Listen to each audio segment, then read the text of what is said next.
What is up, everyone? JD here. I hope you're all doing well today. Today I'm really excited to be bringing you my carries of the week. Before I do that, let me do a quick pocket check. Today I'm carrying the Benchmade Bug Out. This one here is the base model version with the S30V blade steel, upgraded to the titanium scales from Flytanium that I did anodize myself. Really like the way that this one looks, but since I'm kicking it around the house, thought I would just carry something lightweight in the pockets. Before I jump into the video, if you do enjoy, do me a favor, leave a like. I really appreciate all the support, and it does help me with the YouTube algorithm. And if you do enjoy the content, I'd love for you to follow along, so consider subscribing if that's what you want to do.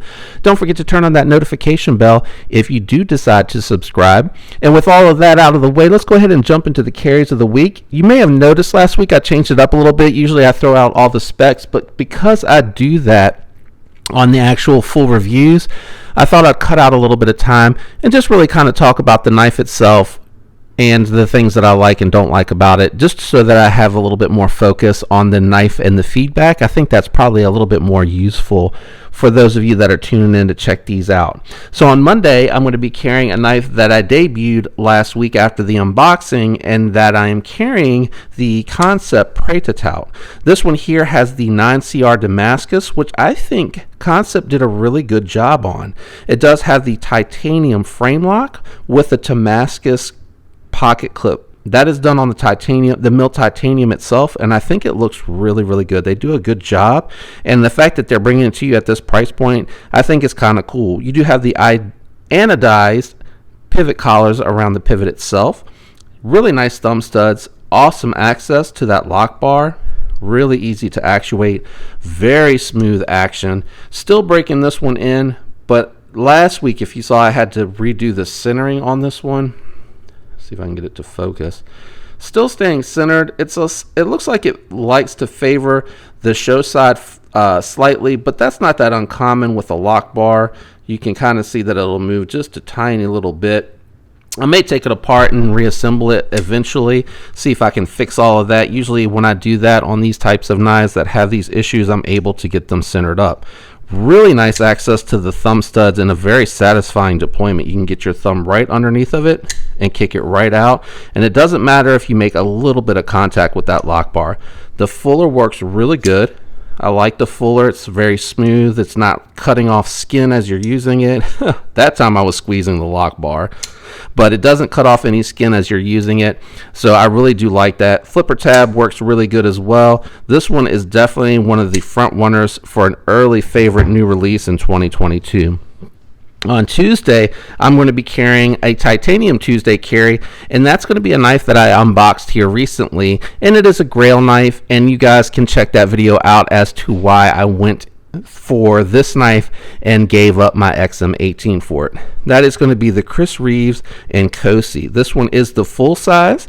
It is the plain Jane version. It has the S45 VN blade with a titanium frame lock, and I did leave the lanyard on there. I'm undecided on that. I kind of want to leave it like that because I feel like it's part of the signature look, but I really love the ergos on this. I did take it apart, re-grease it, and I did tune the actual pivot to get it to where I want it so that I can really deploy it without it feeling sharp in hand. This one is very satisfying because it does slow roll. It is not really a drop shut. It's not tuned to be drop shut, and that's one of the things that I do kind of like about this one, and the fact that it's very different from pretty much everything else out there on the market right now that's hot. Everything's about fall shut, drop shut. Everything's about quick deployments, snapping out. This is just really feeling very old school, very basic, and I really dig that a lot. Again, very comfortable in hand, really good ergonomics. I would consider a Sebenza in the far distance future to carry one small, one large, and to have two different types. But again, really, really smooth, feels very hydraulic. You can, if you don't mind the fact that the thumb studs are pokey, you can get underneath of it and you can flick it out, but you can tell that's not really what it's meant to do, and it's really uncomfortable when you press against that thumb stud to do that.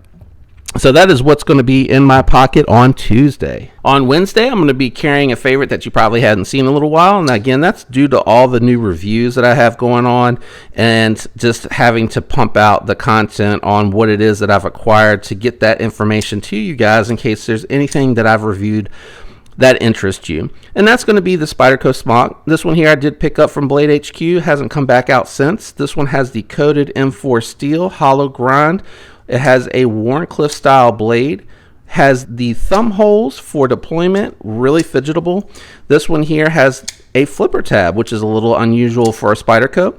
Very well done G10 handles. I did upgrade to a set of rocket glides from Skiff for this one, just to get the ceramic bearings in there, but this is actually a Spyderco that comes from the factory with bearings, but they're stainless steel. Also a little bit different for a Spyderco. I did go ahead and swap out to a MXG deep carry pocket clip. The one that came on here was just leaving way too much. It was like this much was out of, let's see, yeah, like this much of the knife was sticking out of the pocket, which is a little bit too much for me. Really like the ergos on this one. Such a different knife from Spyderco. They do such a fantastic job on their edges. This is a really slicey knife, cuts through materials really well, and just really comfortable in hand. Gives you a lot of different hand positions, and again, that fidget factor is really nice. And that is what will be in my pocket on Wednesday.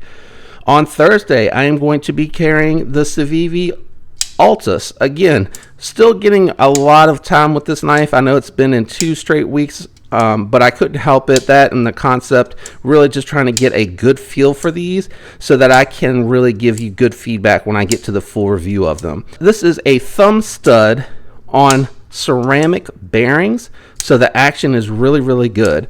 The ergonomics on it also are very nice, and they do even make it so that you can reverse this. It comes with the wood handles or the G10. I think the Damascus has micarta.